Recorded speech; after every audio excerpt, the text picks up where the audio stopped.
Uba Rocky Hek, ubadai upersa jongo MLA ka pinthor umkra uba AL Hek, ula penyeso pura yalade bat kaseng National People's Party. Habaya keren met kinong thok khubor, uba Rocky Hek ulayat ho, baka jingpan kre jong u na ka benta ka election ka banwan kalayat shakmat, bat kat barang mi kisngi, ka sur jong ka jingkala ka klan bha, bat udon jingkermen ba unyo yuso ka jingjob. Shu uba Rocky Hek ula ong bagi pat ba kilayo ki ki jing mentoy ki bagi yo hakini ki snem ki baladep ula ben rap ru da ka ba ong bagi nong mi khmat ba minshwa kim dan ka thong mentrei na ka benta ki pat ba la ka dei ha ka yo kam yo jam ne ki wei pat ki kam ban pen roy ula ben rap da ka ba ong balada ki pat ba ki ailat yu shi sin kum unong mi khmat un kersha ni ki samla ban yeng halaki jong ki kejat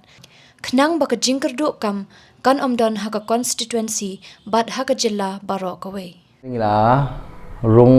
dekat Bapura haka parti NPP. Bat nakaliang kaju kenhun kejungi layawan hang nehi ladon lang iba don ibadai i advisor jangka parti hi jangka state adon lu presiden jangka NPYF National Working President Mbak Niki Nongklau, General Secretary jongka Shillong City Mbak Mandroy Karpuri, adon lang ru candidate jongka nong themai ikong Jasmine, te kila adon lang baki parok parjo jongi napo ka penthum khra konsensi. Hoi galong ke ga sing ka ba so tanat ha menin ba ngilapoi syaduk ta senjam ba ki parok parjo jungi klaidon dekat lang ba ngilalong tau dukat Bapura jongka National People's Party bat kalong ka sengi ka ban sa kenmau nam ta ka pentemu krak konsensi ho ngilaya serum seneng men kendu iki pajba